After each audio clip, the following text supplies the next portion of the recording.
So hello guys, तो weekly current affairs वाले video में मार्च महीने के 4th वाले वीक का ये हमारा सेकंड वाला पार्ट होगा। और इसमें कौन कौन से डेज कवर करेंगे हम 27 मार्च से लेके 31 मार्च तक सारे इंपॉर्टेंट करंट अफेयर्स को कवर करने वाले हैं। तो चलिए स्टार्ट करते हैं। तो इस प्रश्न में आपको बताना है, नाटो के महासचिव का कार्यकाल 1 साल के लिए बढ़ा दिया गया। उनका नाम बताइए। Jeans Jens Stoltenberg. तो नाटो के महासचिव यही हैं, जेंस स्टोल्टेनबर्ग। और अभी इनका कार्यकाल 1 साल के लिए बढ़ा दिया गया। मतलब ये अब 30 सितंबर 2023 तक अपने पद पर बने रहेंगे। ये है कौन? ये नॉर्वे के पूर्व प्रधानमंत्री हैं जेंस स्टोल्टेनबर्ग, जो कि 2014 में नाटो के महासचिव बने थे। अच्छा, मुझे तो ये बताओ, अभी 70वीं मिस वर्ल्ड प्रतियोगिता किसने जीती थी? तो आंसर होगा कैरोलिना ब्लावस्का ने, जो कि पोलैंड की है। मारुति सुजुकी के एमडी सीईओ कौन बने थे? हिसाशी टेकुची, ये जापान के हैं। और तुर्कमेनिस्तान के नए प्रेसिडेंट कौन बने? सरदार बर्डी मुखामेदोव। बात नाटो की हुई है यहाँ पे। नॉर्थ एटलांटिक ट्रीटी ऑर्गेनाइजेशन स्थापना होती है 1949 में। हेडक्वार्टर मिलेगा आपको ब्रुसेल, बेल्जियम में। टोटल मेंबर कंट्रीज कितने हैं? 30 हैं। और अगर आपको याद हो तो नाटो ने 2022 में अभी तक मार्च के महीने तक 2 एक्सरसाइजेस की हैं। कई बार हम लोग पढ़ चुके हैं। अभी आप कमेंट बॉक्स में टाइप करके बताइए उनके नाम क्या हैं। हम बढ़ते आगे। फिर बताइए, अभी हाल ही में अंतर्राष्ट्रीय श्रम संगठन का नया प्रमुख किसे चुना गया? गिलबर्ट होंगबो को।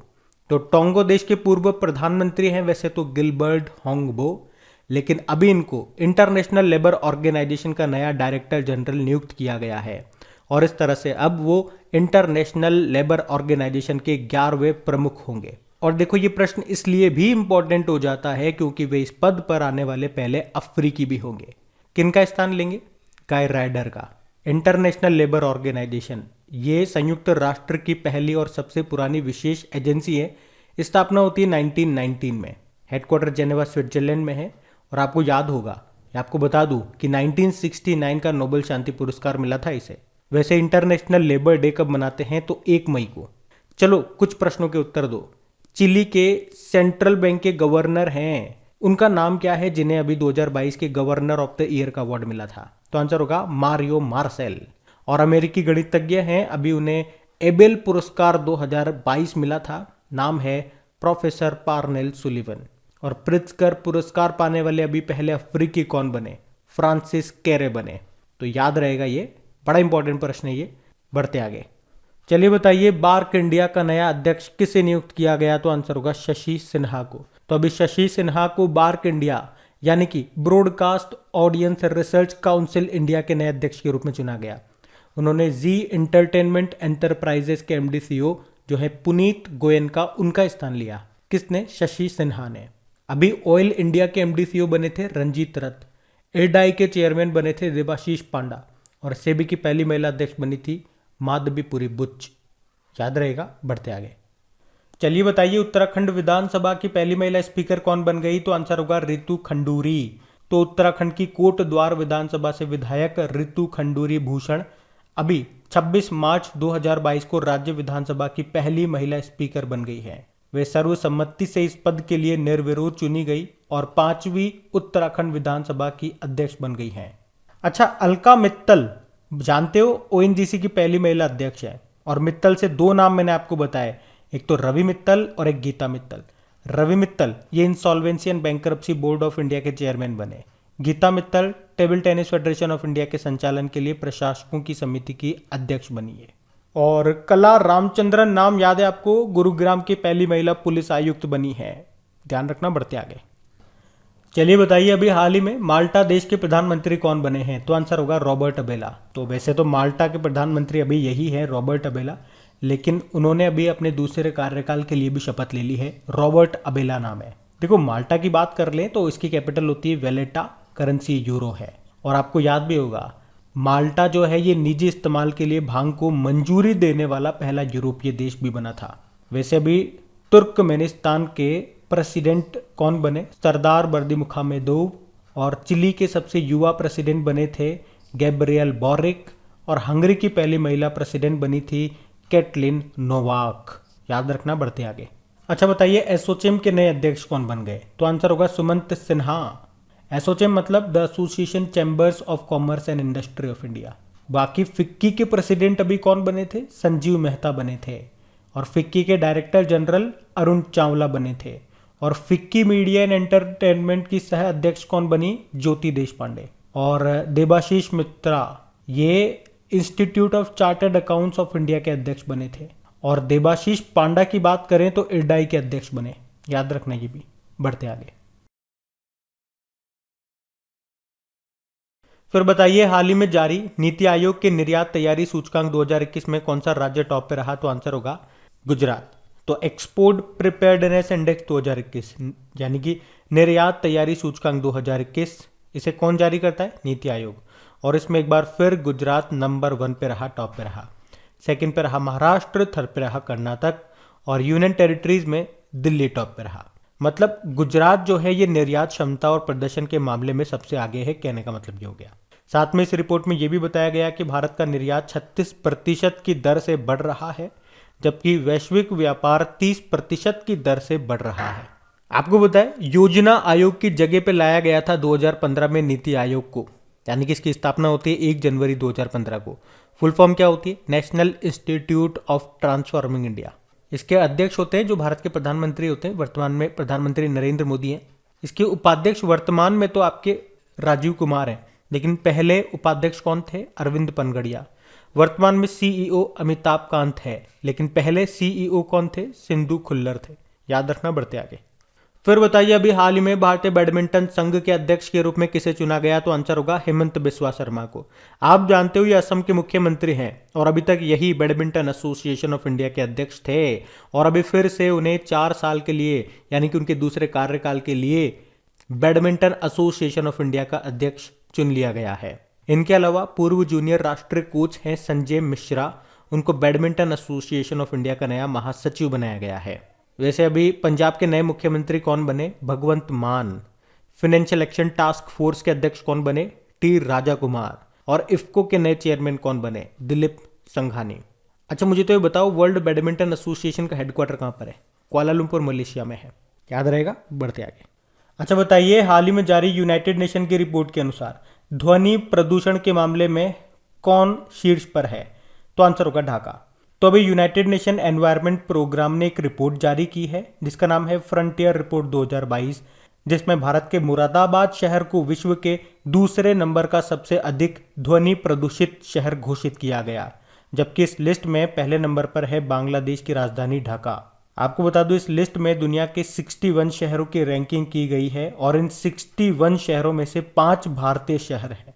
आपको याद होगा अभी IQ एयर की रैंकिंग आई थी जिसमें वायु गुणवत्ता के बारे में हमने बात की थी। वायु गुणवत्ता रिपोर्ट 2021 आई थी जिसमें टॉप पे देशों में बात करेंगे तो टॉप पे बांग्लादेश था, भारत 5वें नंबर पे था। राजधानियों में बात करेंगे कैपिटल सिटी में तो टॉप पे दिल्ली था भारत से, और दूसरे नंबर पे बांग्लादेश की कैपिटल ढाका थी, ध्यान रखना। बढ़ते आगे। अच्छा बताइए, हाल ही में जारी डफ एंड फेलिप्स की रिपोर्ट के अनुसार भारत में सबसे ज्यादा ब्रांड वैल्यू वाले सेलिब्रिटी कौन है? तो आंसर होगा विराट कोहली। तो कंसल्टेंसी फर्म है ये डफ एंड फेलिप्स, तो इनकी सेलिब्रिटी वैल्यूएशन रिपोर्ट के अनुसार विराट कोहली 1403 करोड़ रुपए की ब्रांड वैल्यू के साथ लगातार 5वें साल भारत के सबसे मूल्यवान सेलिब्रिटी बने रहे हैं। उसके बाद रणवीर सिंह है, फिर अक्षय कुमार है, फिर आलिया भट्ट वगैरह ऐसे हैं। नंबर 1 पे तो विराट कोहली है according to Duff and Phelps की रिपोर्ट के अनुसार। बढ़ते आगे। अच्छा, मार्च 2022 में तीसरे राष्ट्र जल पुरस्कारों के तहत सर्वश्रेष्ठ राज्य की श्रेणी में पहला पुरस्कार किसे मिला? तो आंसर होगा उत्तर प्रदेश को। तो अभी राष्ट्रपति रामनाथ कोविंद जी ने तीसरे राष्ट्र जल पुरस्कारों की घोषणा की है, जिसके तहत सर्वश्रेष्ठ राज्य की श्रेणी में बात करोगे तो पहले स्थान पर यूपी है, दूसरे पे राजस्थान और तीसरे पे तमिलनाडु। जबकि सर्वश्रेष्ठ जिलों की श्रेणी में बात करोगे तो उत्तर प्रदेश का मुजफ्फरनगर पहले स्थान पर है। और अगर सर्वश्रेष्ठ स्वच्छ प्रतिष्ठित स्थानों की बात करोगे तो श्री माता वैष्णो देवी श्राइन बोर्ड पहले स्थान पर है। बढ़ते आगे। चलिए बताइए, अभी हाल ही में जारी हुरुन अंडर 40 सूची में दुनिया के सबसे अमीर सेल्फ मेड अरबपति कौन है? तो आंसर होगा मार्क जकरबर्ग।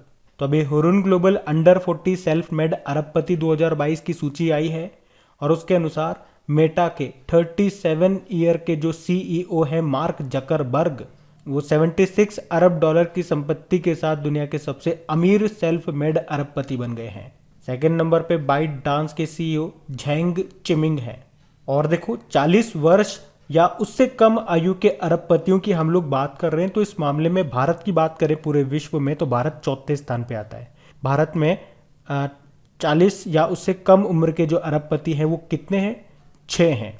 तो 6 अरबपतियों के साथ भारत इस लिस्ट में चौथे स्थान पर है। पहले स्थान पे यूएस है, फिर चाइना है, फिर यूके है, फिर भारत है। और उससे पहले हम लोगों ने पढ़ा था कि हुरुन ग्लोबल रिच लिस्ट 2022 जब आई थी तो उसमें सेल्फ मेड अरबपतियों में भारत दुनिया में कौन से स्थान पर था? तीसरे स्थान पर था। उसमें उम्र की सीमा नहीं थी, उसमें हमने सीधी बात करी थी कि भारत में कितने अरबपति हैं। तो उस मामले में भारत तीसरे स्थान पे था। पहले पे चाइना था, दूसरे पे यूएस है। और वैसे दुनिया में सबसे अमीर व्यक्ति तो एलन मस्क हैं ही सही। तो याद रखना, ये 2-3 तरह से डेटा मैंने आपको घुमा करके बताया। बढ़ते आगे। चलिए बताइए, मार्च 2022 में जेआरडी टाटा स्पोर्ट्स कॉम्प्लेक्स में कौन सा देश south Asian football federation under 18 महिला चैंपियनशिप 2022 का चैंपियन बना? तो आंसर होगा भारत। तो अभी 22 मार्च 2022 को जमशेदपुर में जेआरडी टाटा स्पोर्ट्स कॉम्प्लेक्स में भारत अंडर 18 महिला चैंपियनशिप 2022 का विजेता बन गया। और आपको याद होगा अभी 9वीं राष्ट्र महिला आइस हॉकी चैंपियनशिप हुई थी पहली बार हिमाचल प्रदेश में। उसको किसने जीता? लद्दाख ने। पूजा जातियान का नाम बताए, इनका संबंध है तीरंदाजी से। और अभी दुबई में पैरा तीरंदाजी विश्व कप चैंपियनशिप 2022 में सिल्वर लाने वाली ये पहली भारतीय बनी थी। तो ये ध्यान रखना। बढ़ते आगे। चलिए बताइए, हाल ही में चर्चा में रही ईगा स्विटेक का संबंध किस खेल से है? तो आंसर होगा टेनिस। तो ईगा स्विटेक ये एक टेनिस प्लेयर हैं और पोलैंड की ये रहने वाली हैं। और अभी मार्च 2022 में टेनिस इतिहास में वर्ल्ड रैंकिंग में नंबर 1 बनने वाली पोलैंड की पहली और दुनिया की 28वीं महिला टेनिस प्लेयर बन गई हैं। अच्छा, इसी तरह से एशले बार्टी का नाम भी सुना होगा आपने। ये ऑस्ट्रेलिया के टेनिस प्लेयर हैं। अभी इन्होंने भी संन्यास की घोषणा कर दी है। चलिए बताइए, स्विस ओपन का खिताब जीतने वाली दूसरी भारतीय महिला शटलर कौन बन गई? तो आंसर होगा पीवी सिंधु। तो याद रखना, शटलर हैं ये पीवी सिंधु और अभी वे स्विस ओपन का खिताब जीतने वाली दूसरी भारतीय महिला शटलर बन गई हैं। अच्छा, अगर ये दूसरी बनी है तो पहली कौन थी? साइना नेहवाल। वे 2011 में इस टूर्नामेंट का खिताब जीतने वाली पहली भारतीय महिला बनी थी। अच्छा, बैडमिंटन की बात आई है तो 2 कप आपको याद रखने हैं, उबेर कप और थॉमस कप। तो इनका संबंध किससे है? बैडमिंटन से है। उबेर कप को चाइना ने जीता था और थॉमस कप को भी इंडोनेशिया ने जीता था। चलो बताओ, सैयद मोदी इंडिया इंटरनेशनल में वुमेन सिंगल का खिताब किसने जीता था? पीवी सिंधु ने। और 2 क्वेश्चन और बताऊंगा आपको। एक क्वेश्चन है कि भारत की पहली पैरा बैडमिंटन अकादमी कहाँ पे खुली है? लखनऊ में। और एक आपको तस्नीम मीर का नाम याद होगा क्योंकि 2022 में दुनिया की नंबर 1 जूनियर बैडमिंटन प्लेयर बनी है। ये गुजरात से हैं। वैसे बैडमिंटन वर्ल्ड फेडरेशन का हेडक्वार्टर मिलेगा आपको कुआलालंपुर मलेशिया में, याद रखना। बढ़ते आगे।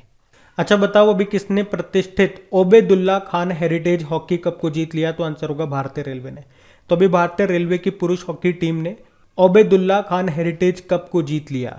इसने किसको हराया? आर्मी 11 को। कहाँ पे हुआ? भोपाल मध्य प्रदेश में। आखिरी बार ये 2016 में हुआ था और अब 2022 में हुआ, इसलिए ये प्रश्न इंपॉर्टेंट है। 2022 में किसने जीता था? बीपीसीएल ने। और उप विजेता रहा था भारतीय रेलवे। और अभी जीता है भारतीय रेलवे और उप विजेता रहा है आर्मी 11। अच्छा, अब बताओ मुझे, विजय हजारे ट्रॉफी को किसने जीता? हिमाचल प्रदेश ने। सैयद मुश्ताक अली ट्रॉफी को किसने जीता? तमिलनाडु ने। और इन दोनों ट्रॉफियों का संबंध किससे है? क्रिकेट से। बाकी 9वीं राष्ट्र महिला आइस हॉकी चैंपियनशिप ये पहली बार अभी हिमाचल प्रदेश में हुई, इसको लद्दाख ने जीता। और टोक्यो ओलंपिक 2020 में भारतीय पुरुष हॉकी टीम ने ब्रोंज मेडल जीता था। किसको हरा के? जर्मनी को हरा के। और उसके कप्तान कौन है भारतीय पुरुष हॉकी टीम के? मनप्रीत सिंह है। बढ़ते आगे। चलिए बताइए, सऊदी अरब ग्रैंड प्रिक्स फॉर्मूला 1 रेस का खिताब किसने जीता? मैक्स वर्स्टपन ने। मैक्स वर्स्टपन ये कहाँ से हैं? ये नीदरलैंड से हैं और रेड बुल के ड्राइवर हैं। और अभी इन्होंने ही सऊदी अरब ग्रैंड प्रिक्स फॉर्मूला 1 रेस का खिताब जीत लिया। सेकंड नंबर पे चार्ल्स लेक्लर्क रहे जो कि फेरारी के ड्राइवर है और मोनाको के रहने वाले हैं। ये साल 2022 की दूसरी रेस है सऊदी अरब ग्रैंड प्रिक्स। इससे पहले वाली जो हुई थी यानी कि 2022 की पहली रेस, वो बहरीन ग्रैंड प्रिक्स थी, उसको जीता था चार्ल्स लेक्लर्क ने।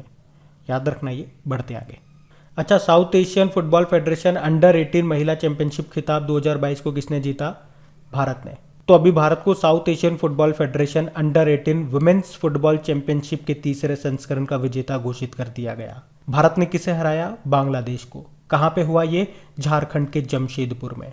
अच्छा, फुटबॉल से आपको याद आएगा कि best FIFA men's player of the year चुना गया था अभी रॉबर्ट लेवोंस्की को, और FIFA women player of the year चुना गया था एलेक्सिया पुटेलस को। और अभी 20th AFC women's football Asian cup 2022 जो कि भारत में हुए थे अभी जनवरी 2022 में, उसको जीत लिया चाइना ने साउथ कोरिया को हरा के। और 2023 के फीफा वुमेन्स वर्ल्ड कप कहाँ पे होंगे? ऑस्ट्रेलिया और न्यूजीलैंड में होंगे। चलो बताओ, अभी senior women's national football championship जो कि केरल में हुई थी, उसको किसने जीता? मणिपुर ने। याद रखना ये। बढ़ते आगे। चलिए बताइए, अभी हाल ही में 21वीं राष्ट्रीय पैरा तैराकी चैंपियनशिप 2022 को किसने जीता? तो आंसर होगा महाराष्ट्र ने। तो राजस्थान के उदयपुर में आयोजित हुई थी ये 21वीं राष्ट्रीय पैरा स्विमिंग चैंपियनशिप, जिसको अभी जीत लिया किसने? महाराष्ट्र ने। किसको हराया? कर्नाटक को हराया। आपको याद होगा पूजा जातियान का नाम, ये हरियाणा की है वैसे तो, लेकिन अभी पैरा तीरंदाजी विश्व चैंपियनशिप में सिल्वर जीतने वाली ये पहली भारतीय बनी थी। और टोक्यो पैरालंपिक 2020 की बात करें जिसका शुभंकर था सोमाइती। टोक्यो ओलंपिक का तो मिराई तोबा था, पैरालंपिक का था सोमाइती। उसमें उद्घाटन समारोह में बात कर रहे हैं अपन, तो फ्लैग बियरर ध्वजवाहक कौन थे? टेकचंद थे। समापन समारोह में कौन थी? अवनी लखेरा थी।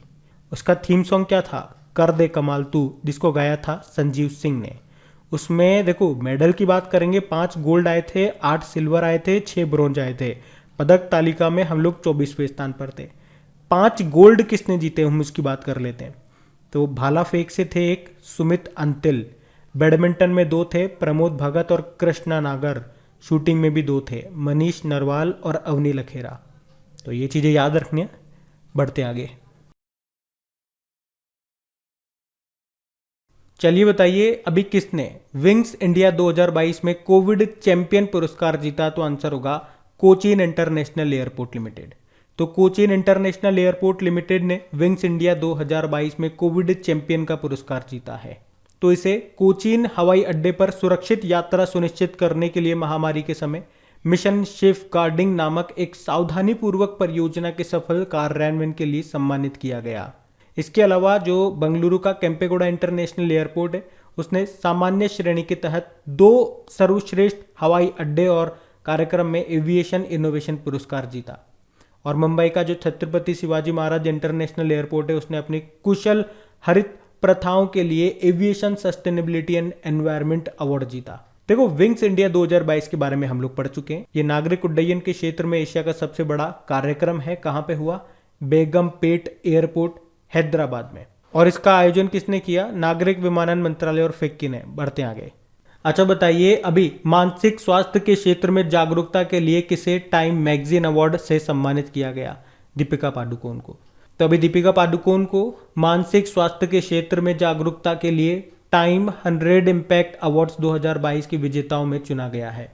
एक्चुअली में ये जो अवार्ड है ये उन लोगों को दिया जाता है जो अपनी पहचान का इस्तेमाल लोगों के बेहतर भविष्य बनाने के लिए कर रहे होते हैं।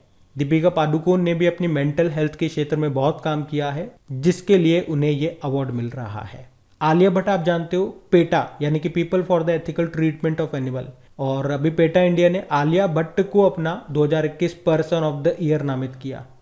बाकी विद्या बालन भारतीय एक्सा लाइफ इंश्योरेंस की ये ब्रांड एम्बेसडर बनी थी अभी, और वैसे तो भारतीय सेना ने अपनी एक फायरिंग रेंज का नाम भी इनके नाम पे रखा है। और सुष्मिता सेन अभी Washington DC south Asian film festival 2021 में international association of working women award जीता इन्होंने उनके शो आर्या 2 के लिए। याद रखना ये। बढ़ते आगे। अच्छा बताइए, ऑस्कर पुरस्कार जीतने वाले पहले मुस्लिम एक्टर कौन बन गए? तो आंसर होगा रिज अहमद। पाकिस्तान मूल के ब्रिटिश अभिनेता हैं ये रिज अहमद। और अभी 2022 के 90 फूड अकेडमी अवार्ड्स यानी कि ऑस्कर में शॉर्ट फिल्म है इनकी द लॉन्ग गुड बॉय, उसके लिए अपना पहला ऑस्कर अवार्ड जीता इन्होंने। और इसी के साथ वे ऑस्कर जीतने वाले पहले मुस्लिम एक्टर भी बन गए हैं। बाकी अगर मैं आपसे पूछूं ओपेक के नए प्रमुख कौन बने? हैतम अल-घिस, ये यूनाइटेड अरब अमीरात से हैं। और शंघाई कोऑपरेशन ऑर्गेनाइजेशन के महासचिव बने हैं झांग मिंग, ये नया नाम याद रखना। अच्छा, ऑस्कर की जब भी बात होती है 4 पॉइंट आपको याद होने चाहिए। Best film, best actor, best actress और बेस्ट डायरेक्टर। इन सब के बारे में हम अगला ही प्रश्न देखने वाले हैं। अगर आपको याद है, डेली करंट अफेयर्स आपने देखा होगा, आपको याद है, वीडियो को पॉज करके कमेंट बॉक्स में टाइप करके बताइए। चलिए हम अगला प्रश्न ही देखते हैं। तो बड़ा इंपॉर्टेंट प्रश्न है, ऑस्कर 2022 में किस फिल्म ने सर्वश्रेष्ठ फिल्म का पुरस्कार जीता? तो इसका तो उत्तर हो जाएगा कोडा। और 2022 में ये 94th नंबर के ऑस्कर अवार्ड्स हैं, ये याद रखना। अब 4-5 पॉइंट में आपको बता रहा हूँ, ध्यान से सुनना। बेस्ट फिल्म में आपने कहा कोडा है। बेस्ट एक्टर कौन रहे? विल स्मिथ, किंग रिचर्ड नाम की मूवी के लिए। बेस्ट एक्ट्रेस रही है Jessica Chastain, the eyes of Tammy Faye के लिए। बेस्ट डायरेक्टर जैन कैंपियन रही है द पावर ऑफ डॉग के लिए। और इस तरह से हमने बात की थी कि ये बेस्ट डायरेक्टर का अवार्ड जीतने वाली तीसरी महिला बन गई हैं। अच्छा बताओ, ऑस्कर जीतने वाले पहले बधिर पुरुष अभिनेता का नाम क्या है? तो आंसर होगा ट्रॉय कोट्सर। बेस्ट सपोर्टिंग एक्टर का अवार्ड मिला इन्हें कोडा में, कोडा नाम की मूवी में। और अगर आपके मन में आ रहा हो कि बेस्ट सपोर्टिंग एक्ट्रेस का अवार्ड किसे मिला, तो आंसर होगा एरियाना डिबॉस, वेस्ट साइड स्टोरी के लिए। वैसे ये इतना खास नाम नहीं है, जो खास खास थे मैंने आपको ऊपर बता दिए। एक और याद रख लो, बेस्ट इंटरनेशनल फीचर फिल्म का अवार्ड ड्राइव माई कार नाम है इसका, और ये जापान के रहने वाले हैं वैसे तो। अच्छा, बेस्ट इंटरनेशनल फीचर फिल्म का अवार्ड किसने जीता? ड्राइव माई कार ने, ये जापान की है। अच्छा, आप तो मुझे बताइए कि बेस्ट इंटरनेशनल फीचर फिल्म का अवार्ड किसने जीता? तो ड्राइव माई कार ने, ये जापान की मूवी है, याद रखना ये। बढ़ते आगे, चलिए बताइए अभी किसने BBC Indian sports women of the year 2021 का अवार्ड जीता? तो आंसर होगा मीराबाई चानू ने। तो वेटलिफ्टर है मीराबाई चानू, और अभी इन्हीं BBC Indian sports women of the year के तीसरे संस्करण का विजेता चुना गया है। याद रखना है, ये कहाँ से हैं? ये मणिपुर से हैं। और टोक्यो ओलंपिक 2020 में वेटलिफ्टिंग में 49 किलोग्राम कैटेगरी में इन्होंने सिल्वर जीता था। इनके अलावा emerging player of the year किसे चुना गया? हमारे क्रिकेटर हैं शेफाली वर्मा, उनको। और लाइफ टाइम अचीवमेंट अवार्ड के लिए चुना गया कर्णम मल्लेश्वरी को, ये भी वेटलिफ्टर हैं। और ये ओलंपिक के इतिहास में पदक जीतने वाली पहली भारतीय महिला बनी थी। सन 2000 के सिडनी ओलंपिक में वेटलिफ्टिंग में इन्होंने ब्रोंज मेडल जीता था, ध्यान रखना। बढ़ते आगे, चलिए बताइए हाल ही में किसे उत्कृष्ट नेतृत्व पुरस्कार 2022 से सम्मानित किया गया? तो आंसर होगा सीमा रेखा। तो अंतरमन कंसल्टिंग की मैनेजिंग डायरेक्टर हैं ये सीमा रेखा, जिनको दुबई में हेल्थ 2.0 सम्मेलन में प्रस्तुत उत्कृष्ट नेतृत्व पुरस्कार का विजेता नामित किया गया। यह अंतरमन कंसल्टिंग एक मैनेजमेंट कंसल्टेंसी है। अच्छा, 2022 के अंतर्राष्ट्रीय महिला साहस का पुरस्कार किसे मिला था? रिजवान हसन को। अभी 31वां जीडी बिरला अवार्ड किसको मिला? नारायण प्रधान को। और बोल्ट्जमैन पदक से सम्मानित होने वाले पहले भारतीय कौन बने? दीपक धर बने। बढ़ते आगे, चलिए बताइए अभी किसने स्टॉकहोम जल पुरस्कार 2022 को जीता? तो आंसर होगा एमिरेट्स विल्फ्रेड बुटसर्ट को। तो अभी प्रोफेसर विल्फ्रेड बुटसर्ट ने स्टॉकहोम वाटर प्राइज 2022 को जीत लिया है। उन्हें पर्यावरणीय वाष्पीकरण की मात्रा निर्धारित करने के लिए उनके अभूतपूर्व कार्य के लिए सम्मानित किया गया इस सम्मान से। और आपको बता दूं, ये जो स्टॉकहोम जल पुरस्कार है, ये दुनिया का सबसे प्रतिष्ठित जल पुरस्कार है। इसे नोबेल प्राइज ऑफ वाटर भी कहा जाता है। वैसे इसकी शुरुआत होती है 1991 से। कौन देता है? Stockholm international water institute. अच्छा, मुझे तो ये बताओ, अभी प्रित्जकर पुरस्कार पाने वाले पहले अफ्रीकी कौन बने थे? फ्रांसिस कैरे। और अमेरिकी गणितज्ञ हैं जिनका नाम है डेनिस पार्नेल सुलिवन। अभी उन्होंने एबेल पुरस्कार 2022 जीता था। और इंटरनेशनल लेबर ऑर्गेनाइजेशन के अध्यक्ष बनने वाले पहले अफ्रीकी कौन बने? तो आंसर होगा गिलबर्ट होंगबो। ये भी ध्यान रहेगा ना। बढ़ते आगे, अच्छा बताइए अभी भारत में सर्वश्रेष्ठ निजी अस्पताल का पुरस्कार किसने जीता? तो आंसर होगा मेदांता गुरुग्राम। तो मेदांता गुरुग्राम को Newsweek world best hospital 2022 के सर्वेक्षण में लगातार तीसरी बार भारत में सर्वश्रेष्ठ निजी अस्पताल के रूप में सम्मानित किया गया। मेदांता ये भारत का एकमात्र प्राइवेट हॉस्पिटल है जो विश्व के सर्वश्रेष्ठ अस्पतालों की 2022 की सर्वश्रेष्ठ सूची के टॉप 150 में शामिल है। और एम्स भुवनेश्वर के बारे में सुना है आपने, लगातार तीसरी बार कायाकल्प पुरस्कार जीता था इसने। अच्छा, मुझे तो ये बताओ, नेशनल डॉक्टर डे कब मनाते हैं? 1 जुलाई को। और अभी इंटरनेशनल नर्स डे मनाया था 12 मई को। चलो बताओ, नेशनल फ्लोरेंस नाइटिंगेल अवार्ड 2021 का किसने जीता? भानुमति घिवला ने। और 2020 का SV सरस्वती ने। और आपको डॉक्टर डी नागेश्वर रेड्डी का नाम जरूर पता होगा। अभी रुडोल्फ वी शिंडलर अवार्ड पाने वाले पहले भारतीय थे ये। भारत में एंडोस्कोपी को बढ़ावा देने के लिए पहले व्यक्तियों में से एक थे ये। डॉक्टर डी नागेश्वर रेड्डी इनका नाम है। बढ़ते आगे। बताइए 2022 से किस दिन को राष्ट्रीय डॉल्फिन दिवस मनाने का निर्णय लिया गया? 5 अक्टूबर। तो अभी हमारे जो केंद्रीय पर्यावरण मंत्रालय है, इसने 2022 से हर साल 5 अक्टूबर को नेशनल डॉल्फिन डे के रूप में मनाने का फैसला किया है। वैसे आपको बता दूं, बिहार जो है ऑलरेडी कई सालों से 5 अक्टूबर को डॉल्फिन डे के रूप में मनाता आ रहा है, लेकिन अब पूरे भारत में 5 अक्टूबर को राष्ट्रीय डॉल्फिन दिवस मनाया जाएगा। अच्छा मुझे बताओ, भारत का पहला नेशनल डॉल्फिन रिसर्च सेंटर, राष्ट्रीय डॉल्फिन अनुसंधान केंद्र कहाँ पे खोला जाएगा? पटना में। और आपको याद होगा सन 2010 में गंगा डॉल्फिन को राष्ट्रीय जलीय जंतु यानी कि एक्वेटिक एनिमल के रूप में घोषित किया गया था। और विक्रमशिला गंगा डॉल्फिन सेंचुरी, ये भी आपको बिहार में मिलेगा।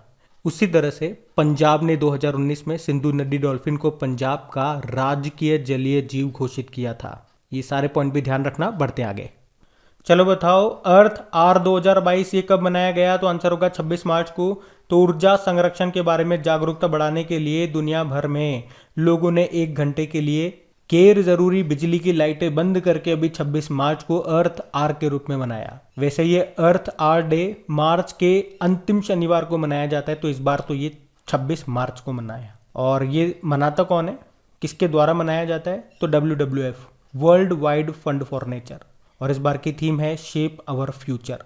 पहली बार इसको 2007 में मनाया गया था। याद रहेगा ना ये? बढ़ते आगे। अच्छा बताइए, विश्व रंगमंच दिवस कब मनाया? 27 मार्च को। हर साल 27 मार्च को मनाते हैं ये वर्ल्ड थिएटर डे के रूप में। उसका उद्देश्य क्या है मनाने का? दुनिया भर के थिएटर या नाटक कला के महत्व के प्रति लोगों में जागरूकता पैदा करना। बढ़ते आगे। चलिए बताइए, अभी किस राज्य में देश की पहली स्टील सड़क का निर्माण किया गया? तो आंसर होगा गुजरात में। एक्चुअली में हर साल स्टील प्लांटों से कई मिलियन टन स्लैग या यूं कह दे कि स्टील का कचरा निकलता है, जिसे प्लांट में दोबारा इस्तेमाल नहीं किया जाता। तो अब इस स्टील के कचरे का इस्तेमाल सड़क बनाने में हो रहा है। अभी गुजरात में देश की पहली स्टील सड़क बनाई गई है। तो स्टील के स्लैग से बनी ये 1 किलोमीटर लंबी स्टील सड़क 6 लेन की है। चलिए आप मुझे बताइए, दुनिया का पहला जीवाश्म मुक्त स्टील यानी कि ग्रीन स्टील या यूं बोल दो कोयले का यूज किए बिना जो स्टील बनाया गया है, किसने बनाया? स्वीडन की एक हाइब्रिड नाम की कंपनी है उसने। और सबसे पहले इसको बेचा गया वोल्वो ग्रुप को। अभी वर्ल्ड स्टील एसोसिएशन के चेयरमैन बने थे, नाम है सज्जन जिंदल। वैसे इंडियन स्टील एसोसिएशन के सेक्रेटरी जनरल का नाम क्या है? आलोक सहाय। ये भी नए बने थे। और अभी राष्ट्रीय इस्पात निगम लिमिटेड, जिसका हेडक्वार्टर विशाखापट्टनम में है, इसके CMD बने थे अतुल भट्ट। उसके अलावा CO2 कैप्चर करने के लिए भारत का पहला प्लांट शुरू किया था टाटा स्टील ने। टाटा स्टील के MD CEO कौन है? TV नरेंद्रन है। अच्छा बताओ, दुनिया का पहला 3D प्रिंटेड स्टील ब्रिज का उद्घाटन कहाँ पे किया गया? नीदरलैंड के एम्स्टर्डम में। और गोल्डन पीकॉक पर्यावरण प्रबंधन पुरस्कार 2021 को किसने जीता था? सेल ने, steel authority of India limited, जिसके CEO सोमा मंडल हैं। याद रखना। बढ़ते आगे।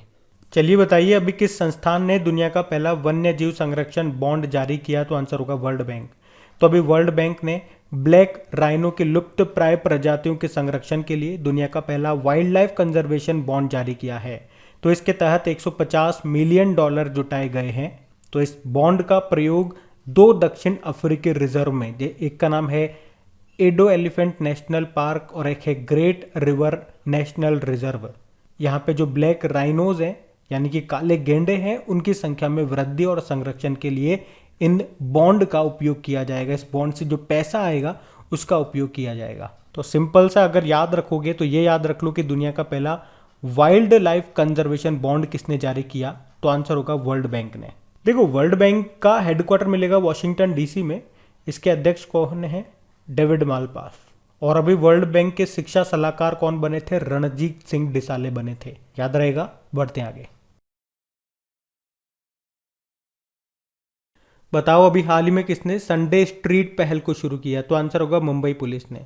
तो अभी मुंबई पुलिस ने संडे स्ट्रीट पहल को शुरू किया है। इसमें क्या होगा, रविवार सुबह मुंबई की कई सड़कें 4 घंटे के लिए यातायात के लिए बंद रहेगी। तो इस संडे पहल का उद्देश्य क्या है, मुंबई वासियों को अपने प्रियजनों के साथ अपने घर से बाहर निकालने के लिए प्रोत्साहित करना। अच्छा, इसी तरह से आपको याद होगा अभी दिल्ली पुलिस ने ई लर्निंग प्लेटफॉर्म उन्नति को लॉन्च किया था, और अभी दिल्ली पुलिस ने अपना पहला पॉडकास्ट भी चालू किया था, जिसका पहला जो पॉडकास्ट है उसका नाम है किस्सा खाकी का। इस पॉडकास्ट को किसने सुनाया, वर्तिका नंदा ने। वैसे असम पुलिस की भी पहली महिला महानिदेशक कौन बनी, तो वॉयलेट बरुआ बनी है। और गुरुग्राम की पहली महिला पुलिस आयुक्त कौन बनी, कला रामचंद्रन बनी। तो ये सब याद रखना, बढ़ते आगे। अच्छा बताइए, अभी हाल ही में कंप्यूटर वैज्ञानिक और जीआईएफ यानी कि ग्राफिक इंटरचेंज फॉर्मेट के निर्माता का निधन हो गया, उनका नाम बताइए। स्टीफन विलहाइट। तो अभी जीआईएफ यानी कि ग्राफिक इंटरचेंज फॉर्मेट के निर्माता स्टीफन विलहाइट का निधन हो गया है। आपको बता दूं कि ऑक्सफोर्ड अमेरिकन डिक्शनरी ने 2012 में जीआईएफ को वर्ड ऑफ द ईयर चुना था। तो इनका नाम याद रहेगा, बढ़ते आगे। चलिए बताइए, अभी हाल ही में किस आईआईटी में एक पेटा स्केल सुपर कंप्यूटर है जिसका नाम है परम शक्ति। इसको राष्ट्रीय सुपर कंप्यूटिंग मिशन के तहत राष्ट्र को समर्पित किया गया। तो आंसर होगा आईआईटी खड़गपुर। तो अभी आईआईटी खड़गपुर में पेटा स्केल सुपर कंप्यूटर की स्थापना की गई है और इस सुपर कंप्यूटर को परम शक्ति नाम दिया गया है। इसे राष्ट्रीय सुपर कंप्यूटिंग मिशन के तहत स्थापित किया गया। ये जो सुपर कंप्यूटिंग मिशन है इसे 2015 में शुरू किया गया था। कब तक के लिए, 7 साल तक के लिए, यानी कि 2022 तक। उद्देश्य क्या है, 70 से ज़्यादा सुपर कंप्यूटर का विकास करना। और इसे किसने शुरू किया इस मिशन को, सीडैक ने, मतलब centre for development and advance computing, जिसका मुख्यालय है पुणे में। अभी इसी तरह आपको याद होगा परम गंगा, ये भी एक सुपर कंप्यूटर था जिसे आईआईटी रुड़की में स्थापित किया गया था। और उससे पहले था परम प्रवेगा, जिसे आईआईएससी बेंगलुरु में स्थापित किया गया था। अच्छा, भारत का पहला सुपर कंप्यूटर कौन सा है, परम 8000 है। और भारत में सुपर कंप्यूटर का जनक किसे कहते हैं, विजय भटकर को, जबकि विश्व में कहा जाता है सिमोर क्रे को। और बताओ, विश्व का मोस्ट पावरफुल सुपर कंप्यूटर कौन सा है, फुगाकू है, ये जापान का है। तो ये ध्यान रखना, बढ़ते आगे। चलिए बताइए, बरगंडी विंटर्स नाम की बुक के लेखक कौन है, प्रणय पाटिल। तो सामाजिक कार्यकर्ता और लेखक हैं प्रणय पाटिल, जिन्होंने अभी अपनी पहली पुस्तक लिखी है जिसका नाम है बरगंडी विंटर्स। तो बरगंडी विंटर्स इन यूरोप अमेरिकी रॉक स्टार जैस टॉनर की कहानी बताती है कि वह कैसे अपनी पार्टी के जीवन शैली के नतीजों से निपटते हैं। बाकी अभय के साहित्य अकादमी ने एक कविता है मानसून, उसको प्रकाशित किया था जिसके लेखक यही है अभय के। और अटल जी के ऊपर बुक लिखी गई है अभी, अटल बिहारी वाजपेयी नाम से ही। किसने लिखा, सागरिका घोष ने। ममता बनर्जी के ऊपर भी बुक लिखी है अभी, ममता बियॉन्ड 2021। किसने लिखा, जयंता घोषाल ने। याद रहेगा, बढ़ते आगे। फिर बताइए, अभी किसने जीवन बीमा को सरल बनाने के लिए डिजिटल शिक्षा और जागरूकता पहल क्लेरिफाई लाइफ शुरू की है। तो आंसर होगा एचडीएफसी लाइफ इंश्योरेंस। तो अभी एचडीएफसी लाइफ इंश्योरेंस ने जीवन बीमा को सरल बनाने के लिए क्लेरिफाई लाइफ डिजिटल शिक्षा और जागरूकता पहल शुरू की है। तो ये जटिल विषयों को सरल बनाने और जीवन बीमा से संबंधित प्रश्नों को एक आकर्षक और सीधी भाषा में संबोधित करने पर केंद्रित है। HDFC life insurance headquarter Mumbai में है, इसके सीईओ विभा पडलकर है। बढ़ते आगे। अच्छा बताइए, अभी किसने corner shot weapon system develop किया। तो आंसर होगा डीआरडीओ ने। डीआरडीओ ने ही इस कॉर्नर शॉट वेपन सिस्टम को बनाया है, मतलब कॉर्नर पे छिपे हुए दुश्मनों को निशाना बनाने में ये काम आएगा। इसे अभी जम्मू कश्मीर और सीआरपीएफ में तैनात किया जाएगा। और अगर इसमें आप ध्यान से देखोगे, जो वेपन है, जो हथियार है, उसके आगे वाला जो हिस्सा है ना, वो मूव कर सकता है। और कॉर्नर में देखने के लिए एक कैमरा और एक डिस्प्ले लगी हुई है। देखो, डीआरडीओ मतलब होता है defence research and development organisation. इसकी स्थापना होती है 1958 में और हेडक्वार्टर नई दिल्ली में है। इसके अध्यक्ष कौन है, जी सतीश रेड्डी है। और इसका मोटो क्या होता है, strength origin is in knowledge बलस्य मूलम विज्ञानम। डीआरडीओ दिवस याद रखना 1 जनवरी को मनाते हैं। बढ़ते आगे। चलिए बताइए, मार्च 2022 में शुरू हुई अंतरराष्ट्रीय परियोजना है तेजस, इसका संबंध किससे है, रोजगार और कौशल से। तो अभी दुबई एक्सपो 2022 में भारत के प्रतिनिधि थे कौन, अनुराग ठाकुर, जो कि भारत के खेल मंत्री हैं। और अभी उन्होंने वहाँ पे एक योजना शुरू की है तेजस नाम से, जिसका फुल फॉर्म होता है training for Emirates jobs and skills. जिसका उद्देश्य क्या है, विदेशों में जॉब कर रहे भारतीयों को वहाँ की मांग के अनुसार उनको ट्रेनिंग देना। अच्छा, वैसे तेजस से आपको याद आएगा, तेजस एक विमान भी है, एक हल्का लड़ाकू विमान, लाइट कॉम्बैट एयरक्राफ्ट भी है, जिसे हिंदुस्तान एरोनॉटिकल लिमिटेड ने बनाया, जिसका हेडक्वार्टर कहाँ पर है, हिंदुस्तान एरोनॉटिकल लिमिटेड का, ये आपको मिलेगा बंगलुरु में। यहाँ पे हम बात कर रहे हैं तेजस परियोजना की। तो ये क्या है, ये एक रोजगार और कौशल के लिए एक ट्रेनिंग प्रोग्राम है। और कहाँ पर रोजगार, विदेशों में, विदेशों में रोजगार पर एक ट्रेनिंग प्रोग्राम है ये। तो ये याद रखना है ना, क्योंकि हो सकता है जल्दबाजी में ऑप्शन में वो एक विमान दे दे और जल्दबाजी में ऑप्शन में स्टूडेंट इसको विमान राइट करके आ जाए, तो ये गलत हो जाएगा। ध्यान से प्रश्न पढ़ना। हम बढ़ते आगे। अब ये बड़ा अच्छा प्रश्न है कि मार्च 2022 में किस राज्य के लिविंग रूट ब्रिज को यूनेस्को की विश्व धरोहर स्थलों की संभावित सूची में शामिल किया गया, टेंटेटिव लिस्ट में? तो आंसर होगा मेघालय। अच्छा, संभावित सूची का क्या मतलब हो गया? मतलब भविष्य में इसी सूची में से किसी को यूनेस्को वर्ल्ड हेरिटेज की लिस्ट में शामिल किया जाएगा। तो अभी याद रखना है, मेघालय के लिविंग रूट ब्रिज को अभी यूनेस्को की विश्व धरोहर स्थलों की संभावित सूची में शामिल किया गया। ये जो लिविंग रूट ब्रिज है, इसे वहाँ मेघालय में स्थानीय भाषा में जिंग केंग जरी कहा जाता है। इसमें क्या होता है, पेड़ों की जो जड़ें होती है उन्हें आपस में मिलाकर के तैयार किया जाता है ये पुल। जैसे जैसे जड़ें मजबूत होंगी, ये ब्रिज भी, ये पुल भी मजबूत होता जाएगा। और जिन पेड़ों की जड़ों को ये मिला करके बनाया जाता है, उन पेड़ों को कहते हैं फिक्स्ड इलास्टिका। ये भारतीय रबड़ के पेड़ होते हैं। और याद रखना, इसे स्थानीय जयंतिया और खासी लोगों के द्वारा बनाया जाता है। ये इतने मजबूत होते हैं कि 500 साल तक ये खड़े रह सकते हैं। याद रहेगा ना ये? चलो आप तो ये बता दो, अभी हमारी 40वीं वर्ल्ड हेरिटेज साइट कौन सी बनी? गुजरात की धोलावीरा।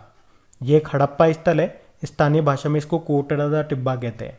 इससे पहले 39 नंबर का बना था रामप्पा मंदिर, जो आपको मिलेगा तेलंगाना में। अच्छा, अभी नवीनतम अमूर्त धरोहर इंटेंजिबल साइट कौन सी बनी है?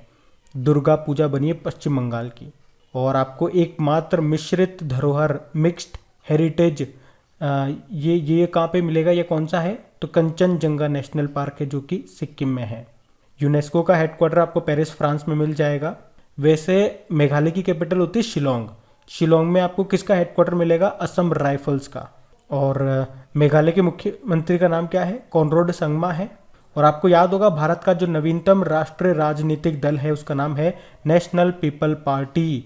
और मेघालय के जो मुख्यमंत्री हैं वो उस पार्टी के प्रमुख ही हैं, तो उनका नाम भी ध्यान रखना। बढ़ते आगे। तो गाइज ये लीजिए, मार्च का सारा पार्ट हमारे कंप्लीट हो चुके हैं और सभी की क्विज बनाकर अपलोड कर दी जा चुकी है आपकी क्रैक एग्जाम एप्लीकेशन पे। उनकी पीडीएफ भी आपको वहीं पे मिल जाएगी। और गाइज प्लीज़ रिक्वेस्ट रहेगी कि अगर सेशन अच्छा लगता है तो अपने दोस्तों के साथ में शेयर ज़रूर करें। अगर आपके परिवार में कोई पढ़ने वाले स्टूडेंट हैं तो उनके साथ भी एक बार वीडियो के लिंक को ज़रूर शेयर करें, ताकि इस वीडियो को कंटिन्यू रखने में, इसमें जो मेहनत लगती है वो करने में हमें भी आनंद आए। क्योंकि ऐसे ही बनाते हैं, इतनी मेहनत लगती है, व्यूज़ नहीं आते, रेस्पॉन्स नहीं आता, फिर बोरियत महसूस होती है। और बोरियत से कोई भी चीज़ आप पढ़ाएंगे या पढ़ेंगे तो वो मज़ा नहीं आएगा जो मज़े से पढ़ाया जाता है या पढ़ा जाता है उस वक्त आता है। तो शेयर ज़रूर करना, और लाइक नहीं करा तो लाइक कर देना।